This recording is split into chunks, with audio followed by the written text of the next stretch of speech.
Hey.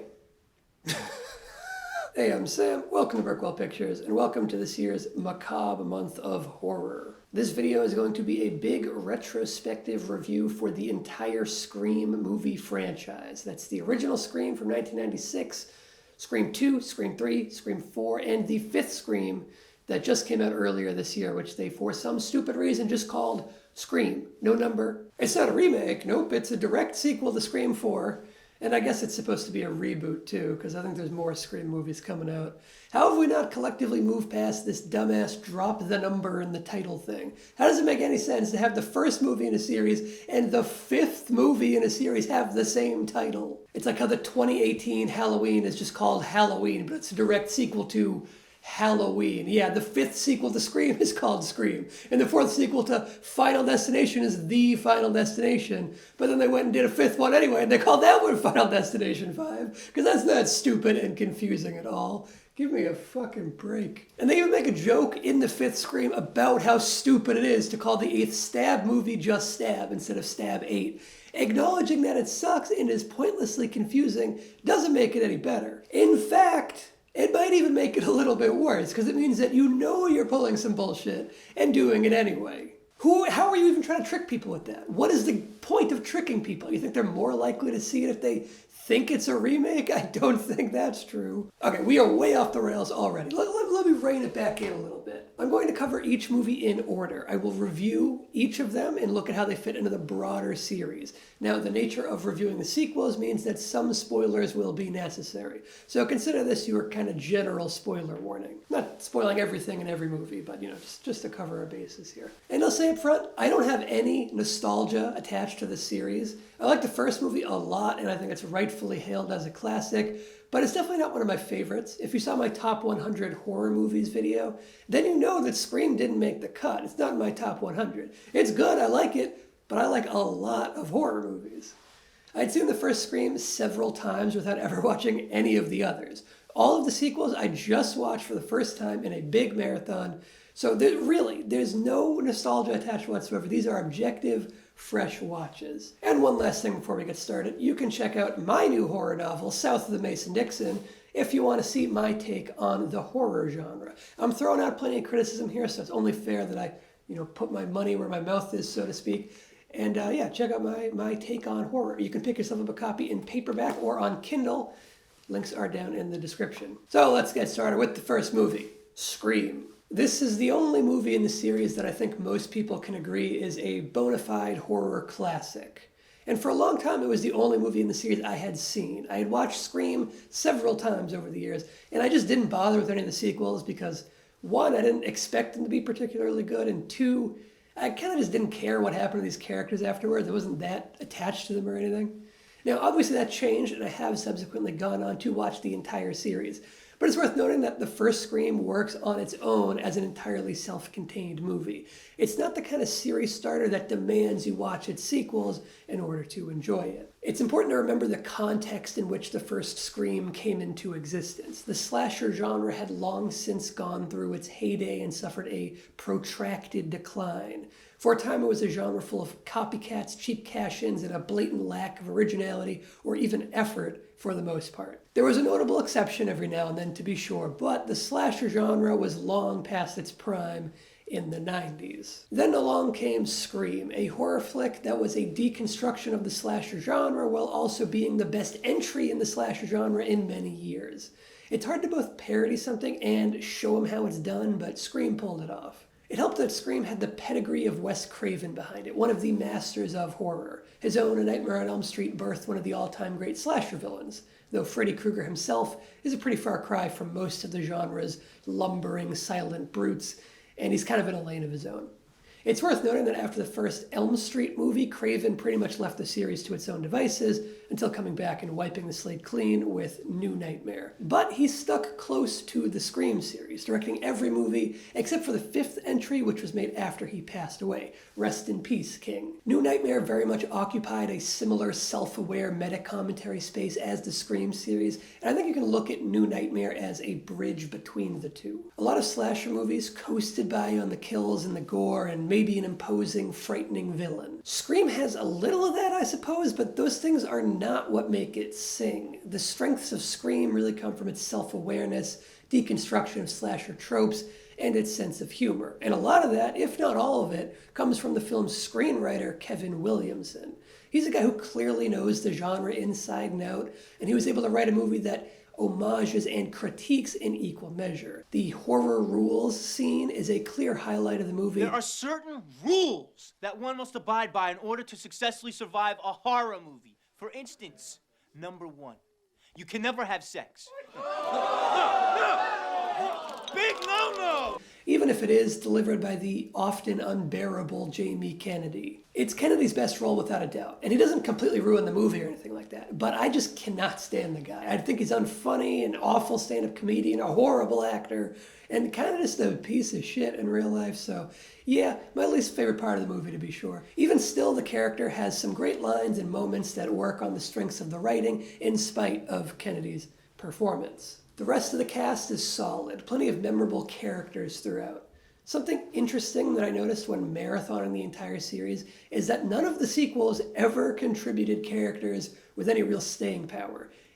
Every sequel, it's always just the same handful of survivors from the original movie coming back.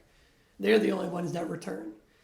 I don't know if that says more about the strength of the original cast of characters or more about the disposable nature of the subsequent casts of new characters. Neve Campbell is a good lead, and Sidney Prescott earns her place in the Laurie Strode canon of tough horror heroines.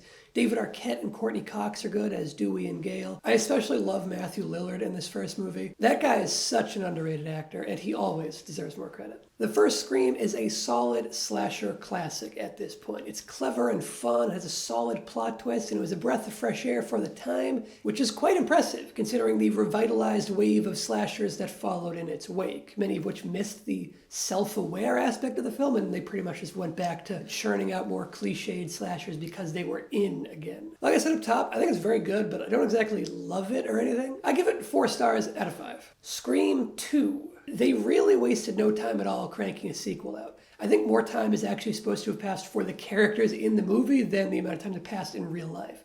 Scream 2 hit theaters a year after the first movie, and that compressed production pipeline makes it extra impressive how good Scream 2 turned out. It's pretty good. Williamson and Craven are both back behind the scenes, and the self-awareness of the first movie is back and escalated. Scream 2 is the one that introduced Stab, the movie series within a movie series that would continue on through the rest of the Scream series. The movie has great fun with that conceit, and it also gets a ton of mileage out of the idea of being a sequel, with everything that that entails, and them constantly talking about how sequels always suck. There's plenty of cleverness in the script still, and lots of funny moments, but it has some misses too, more than the first movie had. Some of the movie referencing also gets a little obnoxious in this one, whereas it was kept in check in the first Scream. Jamie Kennedy's back and is much more annoying this time around. Every line delivery from him is straight up cringe, and it's a shame because I actually do like the idea behind the character and his place in the movie, meaning if someone else were cast in that part and delivered those exact same lines, I would like it infinitely more. The new cast is pretty good. Timothy Olyphant, Jerry O'Connell, and Laurie Metcalf all do a good job, but again, none of the new characters have any longevity to them. Everyone is killed off or they fade into nothingness by the end of the movie. Nobody except the original survivors continue on with the series. It's not really surprising at all who the killer turns out to be, but there are at least enough red herrings and misdirection to keep it feeling like a mystery. It has a real giallo vibe to the mystery plot, and the giallo genre and the slasher genre have always been pretty closely tethered together, so that makes sense. The execution of the twist is well done, meaning the motivations are interesting and believable, and the climax is a lot of fun, but it very clearly shows a drift out of the horror genre and into out-and-out action as things progress, which actually started a little earlier with the whole car chase thing, even if it is still really gory when the crash happens. Most of the action is fun, but there are some extremely dumb moments in the choreo and execution that really hurt the believability of things. The worst is probably when they treat this teeny tiny little necklace as if it's some powerful secret weapon that was brilliantly set up earlier as a Chekhov's gun. What they want. See, that's what Billy was good at. He knew. It's all about execution. Yeah? Well, you're forgetting one thing about Billy Loomis. What's that? I fucking killed him. It's like that tiny thing ain't gonna do shit. I wonder if in the script the necklace was supposed to be much bigger and bulkier, and then somehow the wires just got crossed in the prop department or something, because the fact that this is Sidney's turn the tables ace up her sleeve is just stupid. Overall, I think Scream 2 is a worthy follow-up to the original. It's not as fresh or original, but I mean, come on, it's a sequel. How could it possibly be? It's a step down from the first, as sequels usually are, but it's not that big of a step down. I give it 3.5 stars out of 5. Now we're on to Scream 3. This is where there really is a huge decline in quality. The core premise of setting the events on the set of the latest Stab sequel and having doubles of the core cast of characters as actors playing actors in the Stab sequel within the Scream sequel is a really fun idea, keeping in theme with the meta qualities of the first two and furthering the film industry angle introduced by the second movie. Beyond the core premise, however, the story is deeply flawed. This is the only one out of the 4 Wes Craven Scream movies that wasn't written by Kevin Williamson, and it's impossible to miss. Williamson's absence is glaring. The new writer attempts to further and even one-up the self-aware, postmodern qualities of the first two, but mostly just misses the mark. Scream 3 gets so far up its own ass, and it isn't half as clever as it thinks it is, or as clever as the first two actually were. There's still some funny moments, sure, but there's no longer any tension or suspense or really even any inkling of horror left at all at this point. I honestly think it's a huge stretch to even call Scream 3 a horror movie if it wasn't for the series that it's connected to. It's more like an action comedy with a mystery plot, and it's closer in tone and even in content to something like Last Action Hero, more so than the original Scream. And the twist is just stupid this time around. It's not believable. But I think even more importantly, it's not interesting or satisfying at all. It's just convoluted. And it brings the story and Sidney Prescott's whole family history into territory that's so needlessly melodramatic. But okay, I don't want to be too harsh. Was there anything I liked about Scream 3? Yes, absolutely. There are a lot of jokes that land, even though there are plenty that miss. The returning cast members are all good, and they still feel like they're characters. I like them using Nick Cave and the Bad Seeds again. That's 2 movies in a row that used different versions of Red Right Hand, so that's fun. It kind of turns into a theme song almost for the series. I like seeing Lance Henriksen and Roger Corman, even though their roles are pretty small. I do think the movie gets a lot of mileage out of its film industry setting. Like, I enjoyed the slapstick fight in the prop room, even though it's as far from scary as you could possibly get. And I would say I especially enjoyed the 2 Gale dynamic. I had a lot of fun with that. Some of the cameos, like this Jay and Silent Bob cameo and the Carrie Fisher self-referencing weirdness, those are more distracting to me than anything. But the meta spirit of the first two isn't lost entirely, just severely fumbled. And surprisingly enough, I even liked the throwback to the rules scene, even though it meant seeing Jamie Kennedy again, even after his character was mercifully killed off in the last one. And okay, we're back into the negatives again. Scream 3 has this running meta commentary about trilogies and about how it is a trilogy. There's some funny stuff in there, but it really ages the movie poorly now that Scream wasn't a trilogy and they just kept on making movies.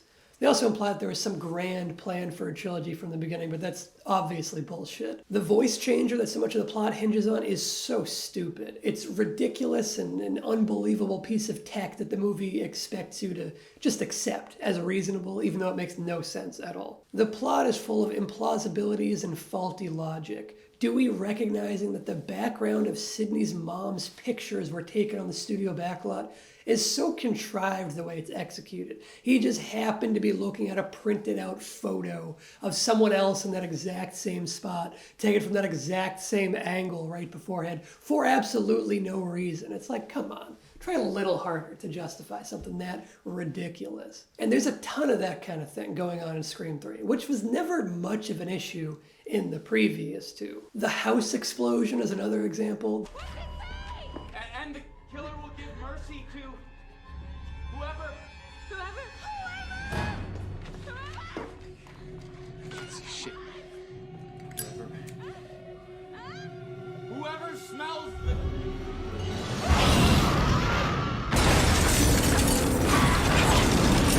There's no fucking way the killer could plan for this guy to, for no reason, bring the facts into a dark room instead of outside into the light where everybody else already is. And there's absolutely no fucking way the killer could count on him using a goddamn lighter to read the note by. And that's somehow exactly what the killer planned on happening. The guy doesn't use his lighter for no reason. The house doesn't blow up. That's just bad writing, to make your killer impossibly omniscient. What is he, Jigsaw? And another huge problem is the twist ending. Now, spoiler alert, the killer is Sydney's long-lost brother that she didn't know about, and that guy also killed her mom, too, and then became a Hollywood filmmaker, and he got hired to direct the Stab sequel? That's just so fucking dumb. I'm sorry. Are we back in the 60s? Is this a daytime soap opera? What the fuck?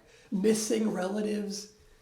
Surprised it doesn't end with her waking up from a dream. Jesus Christ. And the fact that he just monologues his whole sob story background and explains his plans and how he did everything to Sydney before he tries to kill her is such a tired cliche. He has no reason to tell her any of this, especially after he's been actively trying to kill her the whole movie and she's just barely been slipping away until now. What about all the times he stabbed at her earlier? He didn't monologue exposition dump beforehand any of those times. What if he succeeded in killing her in any of those previous attempts?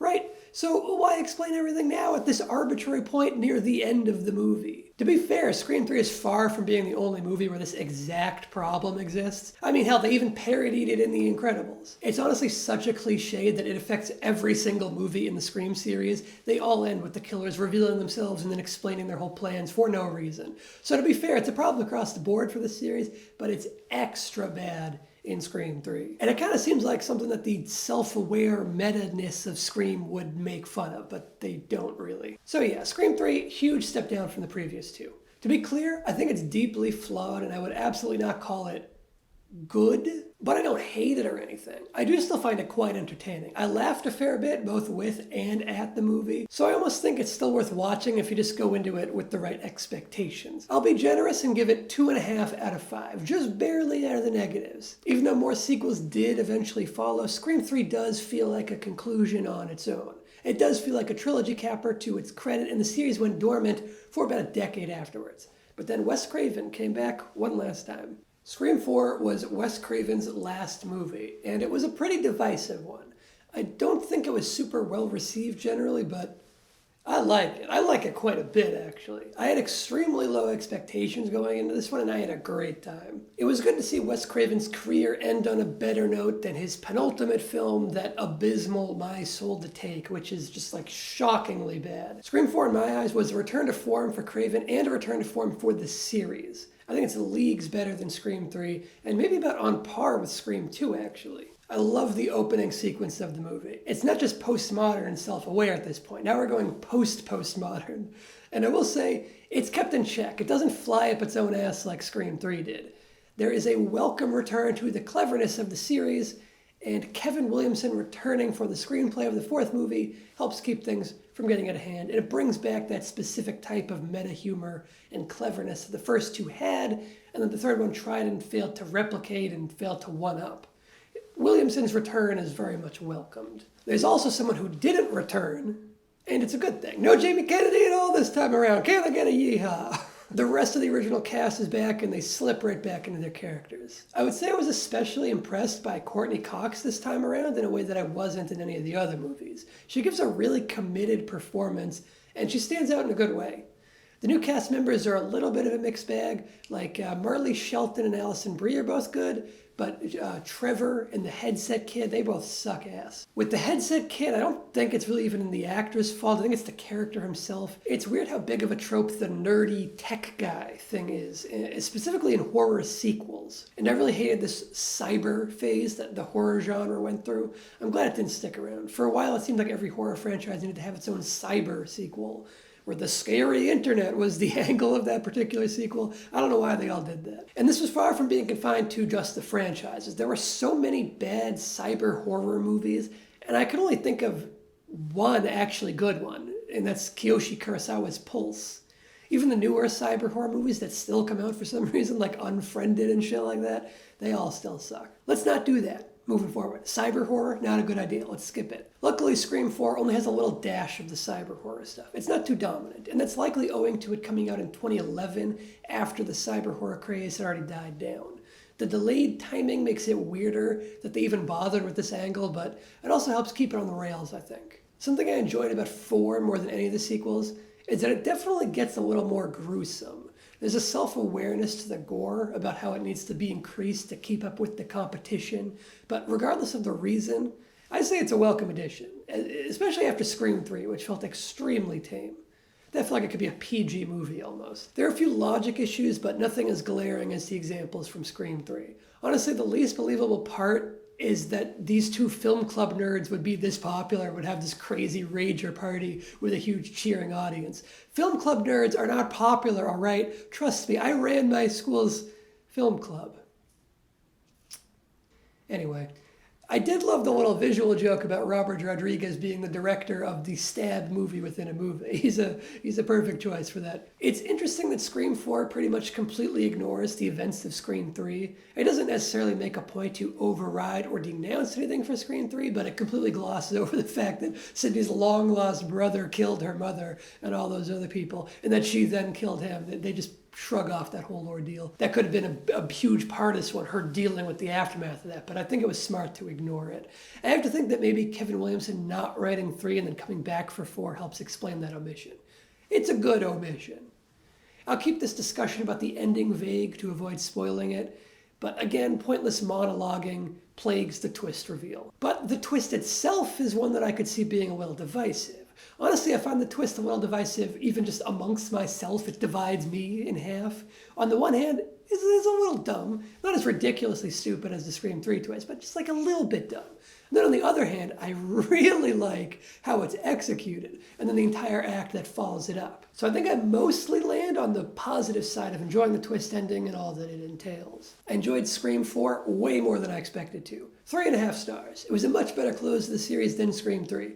Except it still wasn't the close to the series forever. Another 11 years went by, and then we got Scream 5. I'm not calling it just Scream, okay? I'm not doing it. I don't care if you make a self-aware joke about it within the movie. That doesn't make it okay. It's Scream 5. Just like Facebook is fucking Facebook. I'm not calling it meta. That whole thing is dumb as hell, by the way. The metaverse can eat my ass. Moving on, Scream 5. For the first time in the series, Scream 5 is not directed by Wes Craven. Of course, because he had passed away before then. It's also not written by Kevin Williamson, just like Scream 3. Williamson is still alive, and he did executive produce the movie, but he has no involvement in the script, and it does show. All the Scream movies that I think are worthwhile and that I really enjoyed are the ones written by Kevin Williamson, which pretty much tells you where I land on Scream 5. I really wanted to like this one, but, well, Scream 5 isn't all bad. It does have some things working in its favor. For instance, I liked Nick Cave's Red Right Hand coming back. That really is like the official series theme song at this point. I liked how Ghostface was shot, particularly towards the beginning of the film. Brought a little bit of menace back to him, which was missing from all of the sequels, where he often just comes off as goofy. The kills were decent. It was shot okay without feeling like it was either A, trying to mimic Wes Anderson's visual style, or B, feeling like a glaring departure either. It struck a good balance there, so good job. Some of the meta humor worked, and I really enjoyed the fake-out non-jump scare sequence where the movie kept presenting the sort of jump scare pattern without then delivering on the jump. That's fun, and it pokes fun at how formulaic that cheap trope is. I also really enjoyed the scene where fake Stab Randy is telling the movie character on his TV to look behind her while Ghostface sneaks up behind him. While in Scream 5, a character is watching Stab Randy, telling him to look behind him for Ghostface, while the new Ghostface is sneaking up behind her in Scream 5. I enjoyed that a lot. That's the kind of clever meta humor that I like a lot and I wanted way more of. There's not enough of it.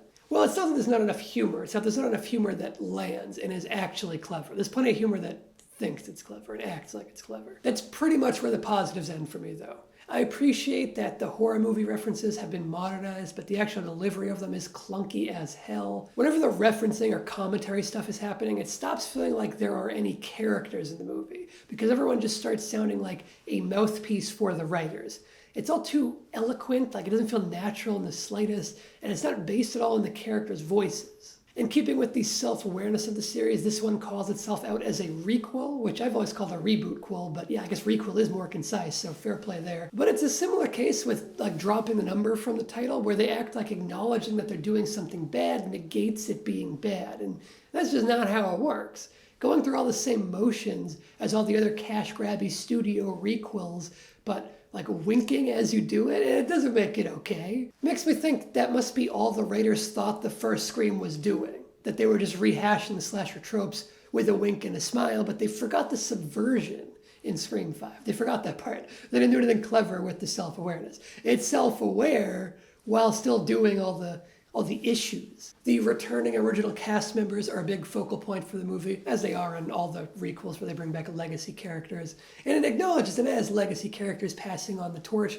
which could be funny if they did anything clever with it, but they don't really. Instead, it's more like all the returning cast members are just kind of there. They don't have much to do, especially Neve Campbell as Sydney, weirdly enough. She's got nothing to work with in terms of character, conflict, drama, anything. She's just there. And she's there for the showdown at the end, but it's like, who cares? She doesn't feel like a character at all at this point. It was interesting to see Marley Shelton's cop character come back from Scream 4 because it means one of the sequels finally did introduce a character with a little longevity. But again, she didn't really do much in this new one. She just gets killed right away. She's just a little tally mark for the body count. Now let's look at all the new characters. They all kind of suck. Actually, Jack Quaid's good. I like his performance at least. I like that guy. I think he's pretty funny. But the rest of the new cast, they do not impress. And if the idea really is to pass the torch on and follow these new survivors in future movies, then count me out. I'm not interested. The main woman in particular, the new final girl, is so lame. Other characters are constantly talking about how tough she is, but she doesn't seem tough in the slightest. I think the actor's miscast. But I also think it might be a symptom of two male writers who don't know how to write a tough woman, so they just have other characters say she's tough and think that will convince the audience into going, oh, I guess she must be tough. Everyone keeps saying she's tough, so she must be tough. She doesn't do anything tough the whole movie until her very last moment. You wrote her crying in every scene and doing nothing else. What is tough about that? Her backstory for abandoning her sister doesn't really make sense either, and that's a huge part of the character. That's like her core conflict, and it doesn't land. David Arquette did a pretty good job, but his character got done so dirty. Spoilers, I guess. They kill off his character, which I'm honestly totally fine with. If you do it well, I'm on board. But it was not done well. His death scene was so stupid. It had him behaving totally out of character. And it's kind of just a disservice to Dewey to kill him off in such a stupid way after all he survived through in the previous movies. I don't buy it. He gets distracted by a ringtone or whatever. No. The twist was lame too. It's obvious as hell, and it's just the same thing as Scream 4 again. Jack Quaid's character is literally just the killer from Scream 4 plus the killer from Scream 2. He's just those two again. It's pretty much exactly the same thing as Scream 4, but it's insisting it's different from the other times somehow. And I really don't see any distinction. I don't see what sets it apart in the slightest, really. Also, the monologuing villain trope is just as bad as Scream 3, actually. The guy declares that he's going to kill everyone, and then proceeds to just not kill anyone, even though he has them all lined up and he's armed and everything and they're defenseless on the floor. He has literally no reason not to just kill them. They don't even bother with a plausible excuse. And the thing that distracts him is so pointless. There's no reason for him to go off. The whole thing is stupid and contrived. So I don't know. I mean, it's not quite as bad as Scream 3 in some regards, but Scream 5 definitely had me saying that's fucking stupid way more than any of the other Scream movies, Scream 3 included. Like, the GPS thing was stupid. The guy didn't trust his girlfriend enough to be in a room alone with her, but he'll wander around in the dark following a mysterious GPS link without thinking anything of it. Come on, get real. Get real. The fact that all three of them go into the house party at the end is stupid too, especially that they all hang around in there for no reason. They're supposed to pop in to grab her inhaler. So you just send one person into the crowded party to get the inhaler, and then you drive away. You don't bring the hobbling girl on crutches inside to get it. How does that make any sense? Amber's kill is super contrived and unbelievable too. Why would she burst into flames? It was contrived enough to have her turn on the oven somehow after Gale omnisciently made a one-liner pun about passing the torch. That doesn't make sense until the fire happens, which she couldn't possibly plan for, so why would she say that? But on top of it, how fucking flammable are we supposed to believe people are? A person's entire body doesn't erupt into flames when they come into contact with a tiny flame. That's just not how the laws of reality work. The writers have got to think that the audience is stupid. There's no other explanation for it. They're not giving people any credit for using their brains as they're watching this movie. So Scream 5, I did not like this one. It wasn't all bad. It did have some fun moments, but it also has an abundance of downright stupid moments that pretty much counteracted any fun I was having. I think I was actually more entertained watching Scream 3. So even with how dumb that one gets and how completely out of the horror genre it veers, I think I would probably give it the slight edge over 5, actually. I can't go above 2 stars for this one, which means my final ranking for the series goes Scream 1, Scream 2, Scream 4, Scream 3, Scream 5. 2 and 4 are pretty close in quality for me, and so are 3 and 5.